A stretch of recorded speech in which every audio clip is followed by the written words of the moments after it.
Assalamualaikum warahmatullahi wabarakatuh. Halo teman-teman, perkenalkan kami dari kelompok 2 MKKF 20 yang beranggotakan Adistia Eka Putri, Dia Nugraha, Muhammad Fikri, Putri Pertiwi, dan Rani Maharani. Di sini kita akan membahas tentang turbin angin sumbu vertikal sebagai alternatif sumber energi listrik skala kecil. Kenapa sih kita bahas energi angin? Berikut alasannya. Yang pertama, sebagai negara kepulauan, Indonesia memiliki potensi energi angin yang cukup besar loh teman-teman. Yang kedua, sejumlah wilayah Indonesia dapat menghasilkan energi listrik dari angin lebih dari 100 MW. Ini artinya dapat menghidupkan lebih dari 8.000 rumah. Dan yang ketiga teman-teman, pemerintah Indonesia sudah mulai mengembangkan turbin angin skala besar sebagai sumber energi listrik terbarukan. Contohnya di Kabupaten Sidrap, Sulawesi Selatan dengan besar energi listrik yang dihasilkan sebanyak 75 MW. Dalam memanfaatkan energi angin ini, tentunya kita menggunakan turbin angin. Nah teman-teman, turbin angin ini terdiri dari dua jenis loh, yaitu turbin angin sumbu horizontal dan turbin angin sumbu vertikal. Kelompok kami memilih untuk mengembangkan turbin angin sumbu vertikal sebagai energi alternatif listrik skala kecil atau rumahan. Di sini kami menggabungkan turbin angin sumbu vertikal tipe Savanius dan tipe Darius Harotor. Nah, adapun hipotesis kami dari penggabungan dua model ini adalah jika model kincir Savanius dan Harotor digabung, maka energi angin yang digunakan akan lebih optimal dan kincir angin terus berputar dalam kecepatan angin yang rendah. Nah, teman-teman, adapun kelebihan turbin angin sumbu vertikal adalah yang pertama, tidak membutuhkan struktur menara yang besar, kedua, dapat dipasang di dekat tanah, ketiga, memiliki kecepatan awal angin yang lebih rendah daripada turbin angin sumbu horizontal. Yang keempat, lebih kuat ketika diterpa angin yang sangat kencang. Yang kelima, dapat berputar dari berbagai arah angin. Dan yang terakhir, dapat dibuat berdekatan dengan yang lainnya. Teman-teman, selain itu kami juga memiliki kekurangan turbin angin sumbu vertikal, di mana yang pertama, hanya memproduksi energi 50% dari turbin angin sumbu horizontal karena terdapat gaya drag saat kincir berputar. Yang kedua, memiliki torsi awal yang rendah sehingga butuh energi untuk memulai perputaran. Dan yang terakhir, tidak mengambil keuntungan dari angin yang lebih cepat di ketinggian yang lain. Nah, teman-teman, kelompok kami mencoba membuat miniatur turbin angin sumbu vertikal yang kami rancang dengan menggunakan bahan-bahan bekas yang ada di sekitar kita. Yuk disimak videonya.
Kesimpulan data yang kami peroleh antara lain sebagai berikut.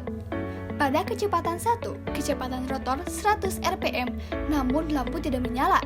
Pada kecepatan 2, kecepatan rotor 130 rpm, terlihat nyala lampu namun redup. Dan yang terakhir, pada kecepatan 3, kecepatan rotor 220 rpm, terlihat nyala lampu cukup terang. Nah teman-teman, berdasarkan data tadi, putaran rotor kurang maksimal karena adanya gaya drag saat kincir berputar. Hal ini disebabkan karena alat dan bahan yang kurang memadai. Yang kedua, video tadi hanya menunjukkan miniatur dari turbin angin subvertikal, yang artinya hanya dapat menunjukkan konsep kerja dari turbin angin subvertikal itu sendiri. Yang ketiga, untuk pembuatan turbin angin subvertikal yang memiliki ukuran kincir 1 sampai 1,5 meter dibutuhkan baterai penyimpanan listrik yang cukup besar seperti aki mobil, inverter yang lebih kuat karena yang terdapat di video hanyalah inverter sederhana, dan untuk hasil yang maksimal dibutuhkan pula generator DC atau dinamo yang lebih bagus. Nah teman-teman, turbin angin subvertikal ini sangat mendukung tercapainya poin Sustainable Development Goals atau SDGs poin ke-7, yaitu energi bersih dan terjangkau. Memastikan akses terhadap energi yang terjangkau dapat diandalkan, berkelanjutan dan modern bagi semua serta ramah lingkungan. Baik teman-teman, sekian dari kami. Terima kasih banyak atas perhatiannya. Semoga dapat menginspirasi kita semua agar dapat memulai menggunakan energi terbarukan yang ramah lingkungan. Mohon maaf bila ada kesalahan dan kekurangannya. Wabillahi taufiq wal hidayah. Wassalamualaikum warahmatullahi wabarakatuh.